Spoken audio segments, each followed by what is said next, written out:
mbokk yu baax yi safoo di seetaan waxtu wu nekk chaîne bi di la Message TV ñoo ngi amaat mbégte amaat contentement teewaat fii ci seen chaîne la Message TV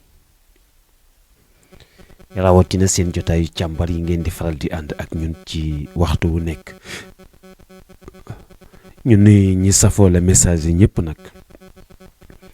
moo xam ñiy faral di ko topp waxtu wu nekk ci biir réew mi wala ñiy faral di ko suivre à travers du monde baaxoo nañu waxtu wu nekk ñu andi benn point andi ci suñuy jàngat interpréter ko analyser ko selon suñu dégg-dégg nim ci toll mooy bu ñu seetloo ci gannaaw tuuti mbokk yi suñu capitaine muy Mame Cheikh Ahmed Tidiane Sy dañu seetlu ci benn passage boo nga xam ne daf ci wax te mooy fi mu waxee ba tudd baatu poñe yàlla mu mel ni baatu poñe yàlla boobu mu tudd moom la professeur capitaine wax bi saa su nekk dañuy gis ñu gën bari di ko interpréter ñii di ko interpréter ci côté bu positif ñii di ko interpréter ci côté bu négatif xam na ñun ci suñu analyse wala suñu jànget d'abord bala noo ñëw sax ci wax bi mooy dañu am lu nga xam ni dañ ko war a bàyyi xel dañu war a bàyyi xel mooy lan mooy seen nga baatu al ilmu ak baatu al maarifa c'est diamétralement opposé dafa am ko nga xam ne xam-xamam ci gëstu ak nangoo sonn ci la xam-xamam di tege am ko nga xamante ne xam-xam ba ko yàlla defal yàlla nga ko teg ci wa man yattaqillaha wala wattaqullah wa yuallimukumullah te mooy baatu ku nangoo bàyyi ak sa bopp yàlla waxtu wu nekk yàlla di la jàngal di la xamal lu mu xamalul woon kenn loolu moom moo tax boo seetloo wax bi bu dee ci al aarifuna billah ñi nga xam ni dañu déggoo ak seen boroom jàng seen boroom nga xam ni wax bi ñoom duñ ko interpréter ndax dafa bari ay wax yu ko jiitu yu mel noonu ndax ñoom nitu yàlla yi ñoom boroom xam-xam yi ñoom ñi nga xam ni dañu leen di faral di nampatal ci markazil fahum wal maani mais ñoom duñu dute ci façon wax yooyu fi ñuy déparé rekk mooy suñu delloo ci benn xadisul xudsi boo nga xam ni suñu boroom dafay faral di wax ni te Abu Hurayrata nettali ñu ko jële ko ci Seyduna Muhammad sallallahu alayhi wa sallam te mooy fi yàlla di waxe ni wama tataxarrabu ilayya abdi bi cheyin ahabu ilayya mimma aftaradtu alayhi wax ni wama yazaalu abdi yataxarrabu ilayya binnawaafili xatta uhibbuhu fa ida ahbabtuhu kuntu samcuhu alladi yasmacu bihi wa basaruhu alladi yubsiru bihi wa yadahu allati yubtishu biha wa rijluhu allati yamshi biha ba kera xadis bi di jeex bu ñu delloo ci xadisul xudusi yonent bi daf ñu nettali ni yàlla nee na nit sama jaam dina dem ba tollu foo nga xam ni dana déggoo ak man ci nanguma bàyyi xel ci nangoo sonn di ko jaare ci ay nawaafil dem ba mujj cofeel gi mu am ci man cofeel googu man yàlla ma wëlbatiku sopp jaam boobu cofeel gu ëpp gim ma sopp. mu ni te cofeel googu tamit dina dem ba toll foo nga xam ni moom jaam boobu may nekk ay bëtam, may nekk noppam, may nekk tànkam, may nekk ay loxoom. nga xam ni dina dem ba jaam bi lu mu wax maa ko wax loolu suy xool sax damay participer ci xool bi, suy dox ma participer ci doxam, waaye suy jël dara sax pour jëfandikoo ma participer ci. mu ni dina dem ba toll foo nga xam ni moom jaam bi su fekkee ni daf ma wut si sax di dox, man yàlla ma wuti ko di daw. xam nga foofu sax laa bëggoon tënk tuuti. yàlla naka lay dawi di wuti jaam, mais kooku c'est une façon de parler, waxin la. aussi pour wax la ni la ñoom tamit dafa am façon terme yoo nga xam ni c'est une façon de parler. ñoom nitu yàlla yi ñooy waxe noonu. su ma nee nag ñoom nitu yàlla yi xëy na ñenn ñi sax dinañ poser question ni kii kañ la fi juddu ba ñu naan nitu yàlla. mais nekk nitu yàlla ku koy tënk ci âge da ngay daanu, ndax yàlla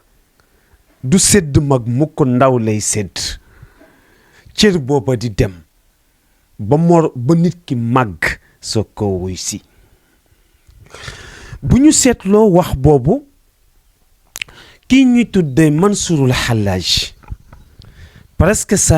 daanaka wax bu demee noonu ci lañ ko xëy rek rey ko. ñu dof-doflu ba rey doomu jàmbur bii ñuy tudde Mansurul Hallaj ngir aw nit ñoo nga xam ni seen dégg-dégg dafa suufe, dafa terre à terre, c'est tellement. xoolal ku daan toog ba ci yàgg naan maa fi jubbati ilallah, man daal léegi yëg naa ni yàlla laa.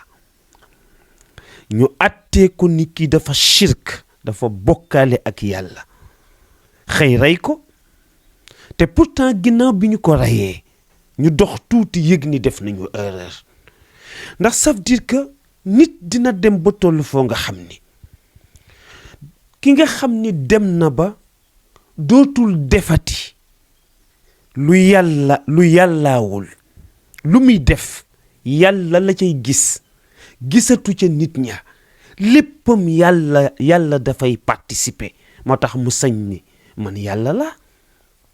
ndax su fekkee ni doo wax te wax ba yàllaawul, doo jëf te jëf ja yàllaawul, doo xool te xool ba yàllaawul, kon kay yow sa jëmm ba ci suuf, ci kaw ba ci suuf, mais lépp yàlla la. ñu xëy rey ko. moo tax même ba bi ñu koy rey yàlla lay gis. moo tax keroog bi ñu ko njëkkee caw jaasi ji pour daggate cër yi, dañ ko caw rek commencé ko rendi, ñu gis mu commencé di rey. ñu ni waa ku ñuy rey ngay reetaan. mu ni est-ce que du neex soppe bu ne nga yàkkamti daje ak soppeem, ndax comme maa daan def effort pour bëgg a dajeeg sama borom,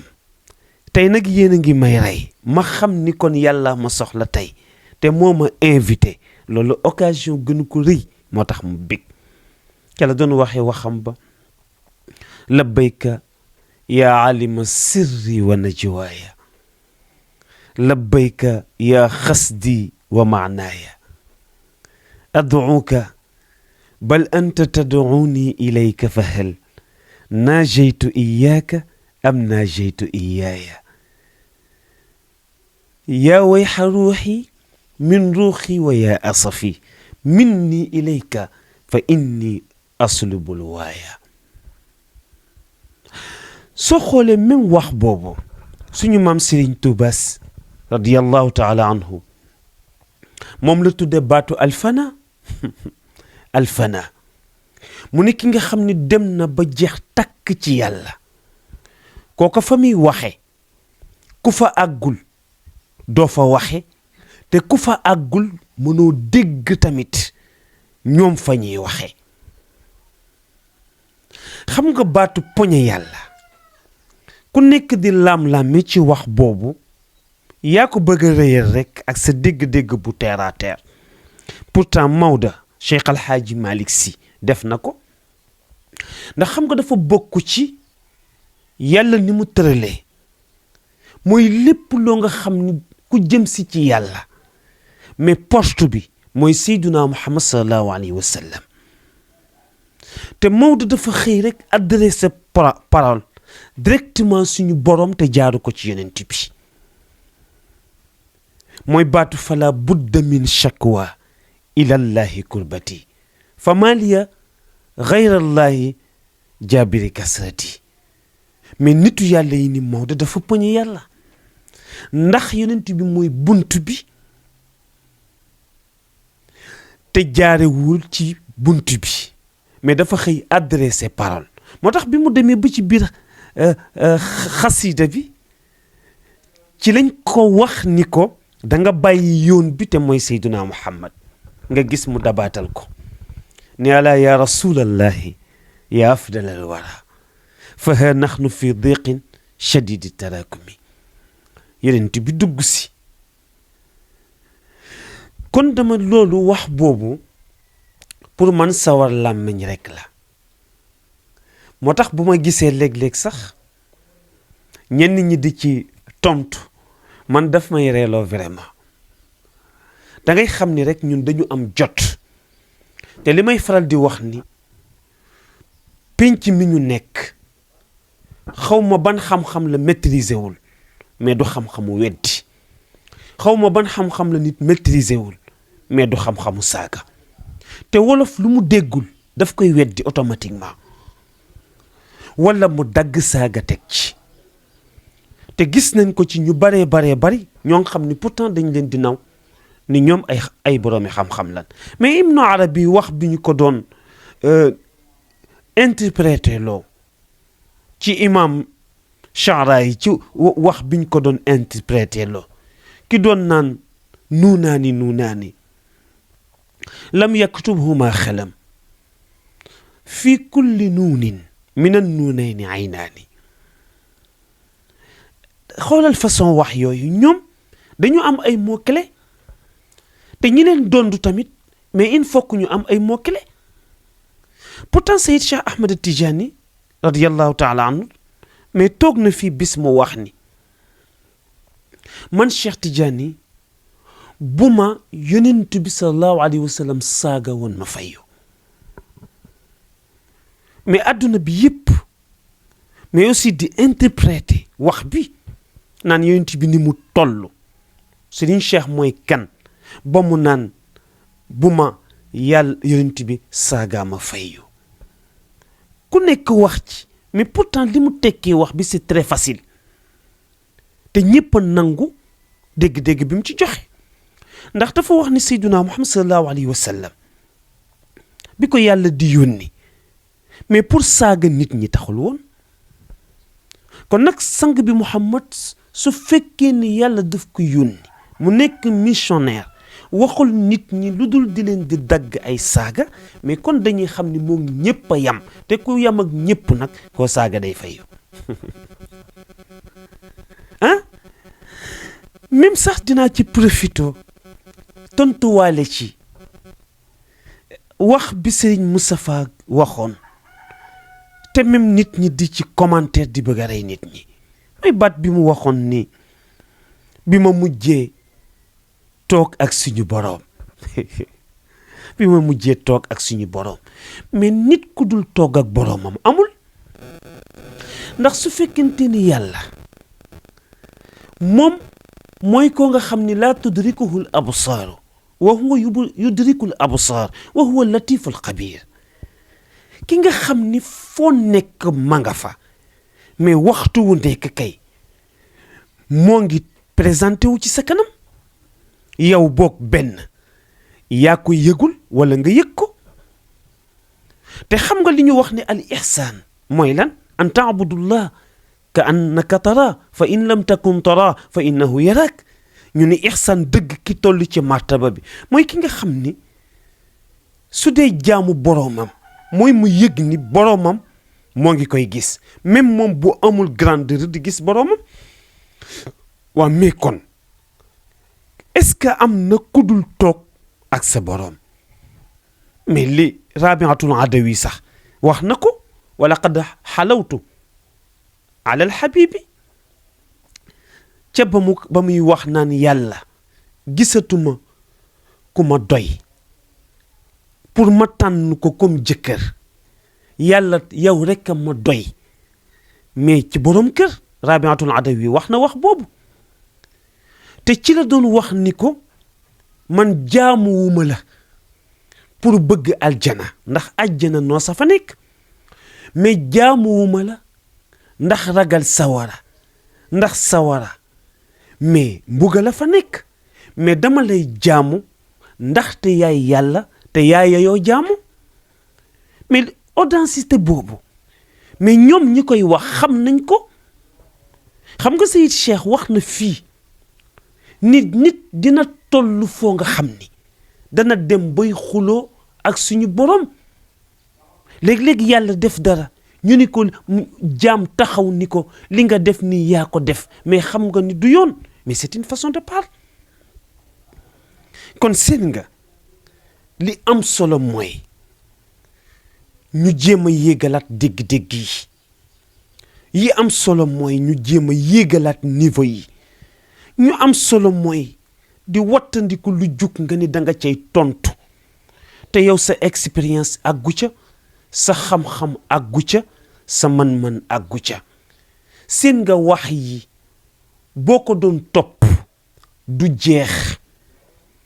nit nag li ma daan faral di wax rek ni Seyid Cheikh nee na bala ngaa weddi nit ki mais dafa war a fekk logique bi muy waxe mais yow ngay interpréter ci logique bu tol noonu mais yow da ngay fekk ko nga xam ne xam-xamam mais àggul sax ci alif mbaa baa mais nga bëgg a jug rek yow démentir ko wala nga bëgg a jug pour weddi ko seen nga loolu sa alkande moo cay nekk rek aussi même nañu bàyyi lu ñu wax rek mais nit ñi bëgg ko interpréter seen nga interprétation dafa yombul xanaa xamul ni di nga interpréter wax te fekk na wax bi jaar na yoon yow yaa ko interpréter ci sa dégg-dégg lii rek la gars yi ñun analyse boobu lañ ci amoon di jégaluwaat bu baax wasalaamualeykum wa rahmatullahi taala wa barakaatu. ok ñi gannaaw bi nga seetaane vidéo bi ba pare ñu ngi lay ñaan nga bës fii ñu bind j'aime bu fekkee gande si chaîne bi nag bësal fii nii ñu bind s'abonné après nga activé cloche bii nii mën nga tamit wax sa xalaat fii nii si commentaire yi lii nag doo ci fay dara te dina tax